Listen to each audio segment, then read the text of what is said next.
Complains है लोगों की, please do not watch this video if you have complaints with your life. Reason ये है, कंफर्टेबल जो लोग हैं प्लीज ना देखें।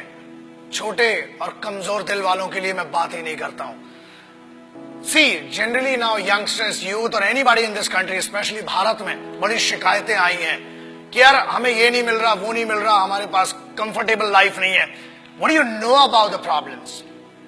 The guys, those who face the highest trouble and the biggest problems of this country, the least paid by the government, but has the biggest pride to be called the soldiers of this country and soldiers of Indian Armed Forces.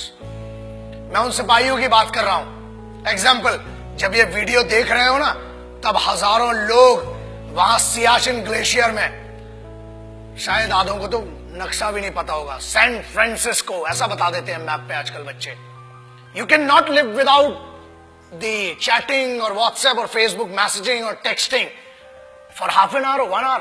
मैं उन सिपाहियों की बात कर रहा हूं जो glacier में रहते हैं। 8G 10G 4G 8G सब इधर चलता है दोस्त, वहां कोई जी नहीं होता है। वहां पर सिर्फ गालियां सुनाई देती हैं उस साइड से, और यहां से खड़े होकर भारत माता के लिए खड़े हुए। Remember one thing, they are not there. They are not fighting for this country only because they hate the enemy. वो इस देश में रहने वाले लोगों से बहुत मोहब्बत करते हैं, इसलिए वो वहां पर है। They are not there for the payment which is given to them. They are not there for the privileges which are not given to them. Privileges are given to you. The facilities are given to you.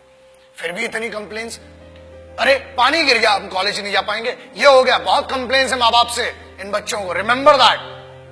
दोस्त, complain करने के लिए बहुत लोग हैं, लेकिन वो complain नहीं करते हैं। क्यों नहीं करते हैं?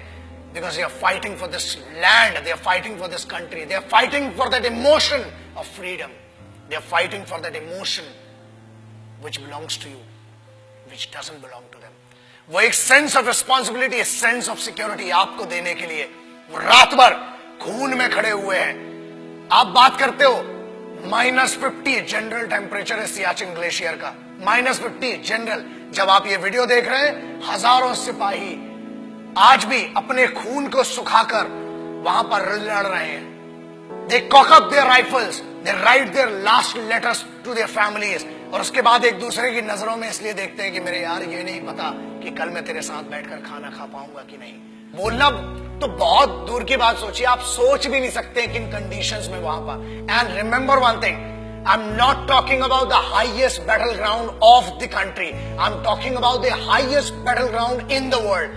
This is the only place which is called the highest battleground in the world, and it is written in the history of the world wars. It is written in the history of warfares. जहां लोग श्वास नहीं ले सकते ना, लोग कहते हैं कि हमने 50 या 500 मीटर की दूरी पर या ऊंचाई पर लड़ा है। ये हजारों मीटर की ऊंचाई पर है, जहां सांस नहीं आती है, दिखाई नहीं देता है। वहां पर भी वो सिर्फ जज्बा है जो जिंदा रखता है लड़ने के लिए और इस देश की रिस्पेक्ट के लिए। किसी बेवकूफ गद्दार ने भी बीच में कुछ कहा था कि Indian army is rapist in Jammu and Kashmir. अरे बेवकूफ, फौज रेप करती है ना तो हथियारों से करती है, और होल होके तुम्हारा रेप निकलेगा।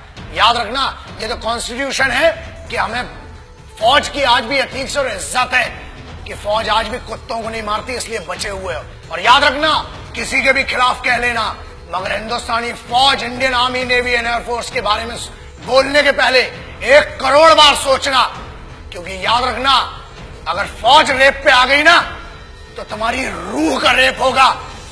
Indian Army does not rape. Army, Navy, Air Force, they protect your women, they protect your sisters, because they consider every woman and every young woman as their sisters and mothers. That's why you are protected.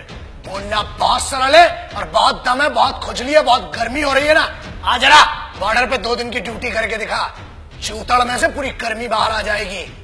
अक्टूबर 1947 देश अभी आजाद ही हुआ था कि हम पर तो जंग थोप दी गई।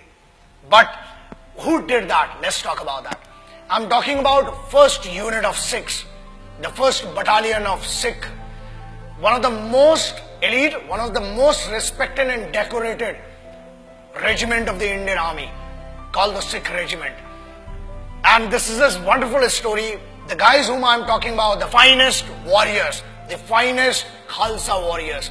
वो खालसे थे जिन्हें एयरलिफ्ट किया गया था 1947 में, जब लश्कर ट्रूप्स ने अटैक किया था हमारे ऊपर, and they were the guys which were leaded by a Muslim commanding officer. That makes me feel that pride of being an Indian. एक ऐसी सिखों की पूरी पलटन जिसे एक मुस्लिम कमांडिंग ऑफिसर ने लीड किया, and this has gone in the history of wars. दुनिया में कभी भी इतना खतरनाक ऑपरेशन नहीं हुआ, और उस सिख रेजिमेंट ने they protected the guys. And whom did they protect? The bigger question is that. याद रखिए, फौज कभी ये नहीं पूछती, और ना ही उनने 1947 अक्टूबर में पूछा कि हम हिंदुओं को बचा रहे हैं कि मुसलमानों को, कि सिखों को, कि ईसाइयों को. हम हर उस इंसान को बचा रहे हैं जो भारत में पैदा हुआ है, जो एक हिंदुस्तानी है, जो एक भारतीय है. I am talking about the organisation which in none of the cases can be called corrupt or can be called manipulated organization. The most pious and the most respectful organization of this country, the institution of this country, is called the Indian Armed Forces. So that's why I always say respect our forces, because they are the actual protectors and actual sons of this country. Jai Hind, Vande Mataram.